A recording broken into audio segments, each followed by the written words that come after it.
as promised, we are going to talk about Tulsi Gabbard and her presidential campaign for 2020. So, look, I want to make this very clear. We talked about Kamala Harris in the first hour. We talked about who she is and how basically the media is painting this pretty picture of how she's this anointed one and how she is a strong leader for the Democrats to endorse and how that she can beat Trump. But, you know, at the same time, they ignore all of her political involvements. Daniel went into great detail about really who she supports. She's for the prison industrial complex. She refuses to prosecute bankers. And this is Kamala Harris we're talking about. She is in line with the Democratic Party, especially the Clintons and Obama. She's gotten money from Hillary Clinton donors and Clinton-related foundations to support her as well. And when we look at Tulsi Gabbard, the United States representative from Hawaii, she is also a woman of color. She's a veteran. And a strong progressive, but look at how the media is attacking her. Tulsi Gabbard is constantly labeled as an Assad apologist, right-wing. She's not progressive enough. No one knows who she is, and that she is incapable of leading a strong campaign. Now, I have another article in front of me that's from 538, and they talk about her career. They talk about how she served in Iraq. They talk about her time as being in the Hawaiian state legislature. They talk about her basically being, building a strong coalition with some progressives.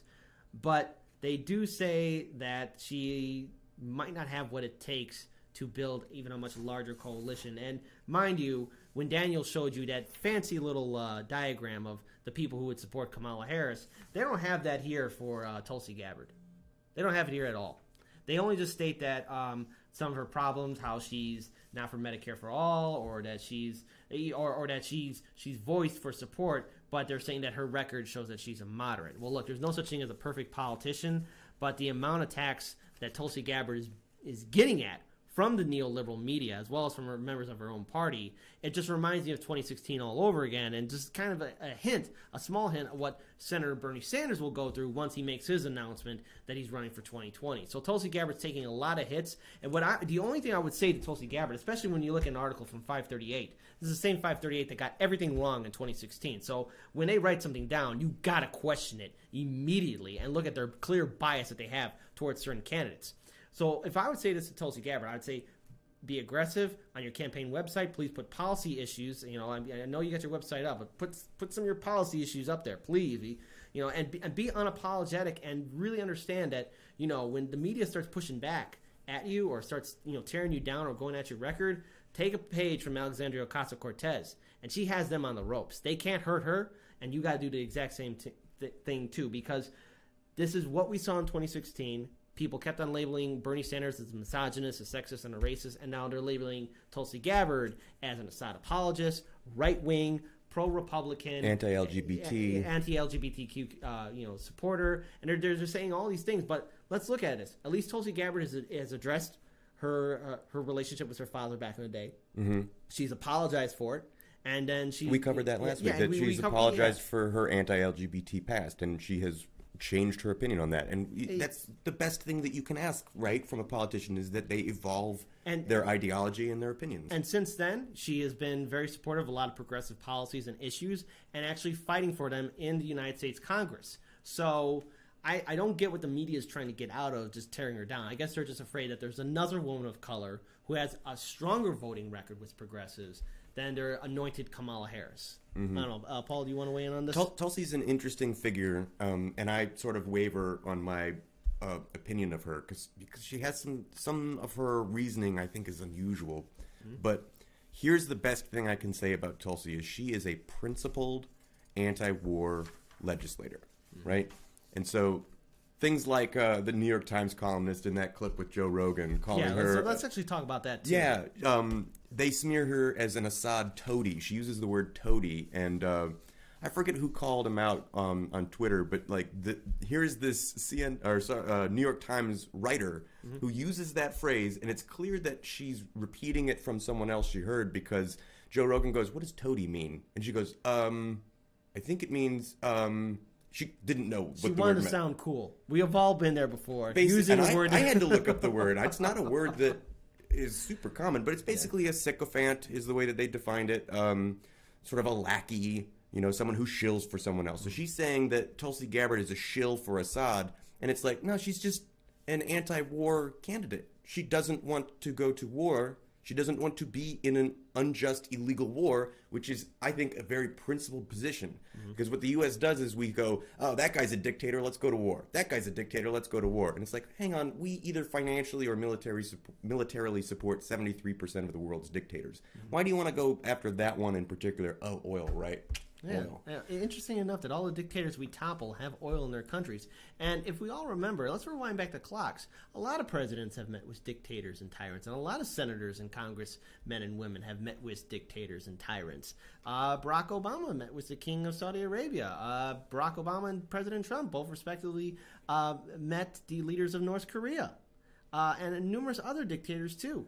So all of a sudden, the media is going after Tulsi Gabbard for her, reaching out and speaking to Assad. Yeah, she did meet with Assad. Just to try and get an idea of what's going on there. How dare you talk to someone who's our geopolitical foe? Yeah, wait, don't you want to talk to your enemies? Yes, Isn't that better than firing missiles at each other? And actually have a peaceful solution? But no, but for some reason, corporate media wants to say that she's an Assad apologist. They want us to believe that diplomacy never works. Yes, and that the only way we have to handle diplomacy is bomb, bomb, bomb everything, even though here's a woman of color, a United States Congresswoman, a strong progressive, and she's actually served in the military. Okay, if we want to use labels, let's go ahead and use all the labels we want, just so we can make the corporate media look like a bunch of idiots, just like how Joe Rogan made that one New York Times columnist look like an idiot. I mean, it wasn't his fault, but I mean, let's face it. If she didn't understand the word toady, if everyone wants to turn a blind eye to Tulsi Gabbard's voting record, well, let's look at it. Tulsi Gabbard is a veteran, and she's fighting for the people, and she's actually against war. Well, something that we should all get in line with. But I wonder what Kamala Harris's record is on with the war in Syria or other U.S. intervention policies. And also, I want to give a huge shout out to Keen James, who said Hillary denied ever having an anti-gay past. We got to remember that Hillary Clinton was a Goldwater girl back in the day. And that in 2013 was only when she started to support the rights of the LGBTQ community. Very convenient that the corporate media refuses to look at Hillary Clinton's past or even hold her accountable. Yeah, King James wanted us to talk also about the Samantha Bee piece on Tulsi Gabbard. Go ahead, yeah. To be honest, I haven't seen it, but I can imagine if she takes the same tack that almost all mainstream media takes, they're going to attack her for her anti-LGBT past and tell her that, and basically misrepresent her current positions. Look, so I haven't seen the clip yet. I want to be very critical. I want everyone to be very critical of all the candidates running for office. Okay, that even includes Bernie Sanders and Tulsi Gabbard. There's no such thing as a perfect politician. Okay, we have a corrupt system that has been so corrupt, so inept for so long that we're lucky we have people like Senator Bernie Sanders and Tulsi Gabbard actually throwing their hats in the ring to run for the office of president. But when the media starts portraying one candidate in particular, constantly with negative articles, I have to question everything that they're writing. And the corporate media, especially CNN, MSNBC, Fox News, they all wonder why they're losing the younger vote, the millennials, and the next generation that's coming after us. Why people aren't tuning in. It's because we've all caught on to the big game that you're part of. You're owned by corporations that in turn want to spill out a neoliberal agenda. These same corporations also buy and sell our elected officials at the federal level and at the state level. All the offices are bought and sold thanks to Citizens United and McCutcheon's decision. So when you try and spew out this ridiculous propaganda against Tulsi Gabbard and how she is not progressive enough, that she can't get any support at all, I question everything that you're writing because I don't believe it. I saw what you guys did in 2016 and how you tried to break down Bernie Sanders, but how'd that go for you guys? Who inspired more people to run in the 2018 primary and general election? It was Senator Bernie Sanders. Who inspired Alexandria Ocasio-Cortez that has the corporate media and the establishment Democrats and Republicans on the ropes? It was Bernie Sanders. And people like Tulsi Gabbard are also inspiring other people to step up and get involved. So when all these articles are written about Tulsi Gabbard, I question them. But at the same time, too, when I look at the Kamala Harris treatment that's going towards her campaign, I question everything in there as well because obviously there's a clear bias from the establishment media. So, anything else?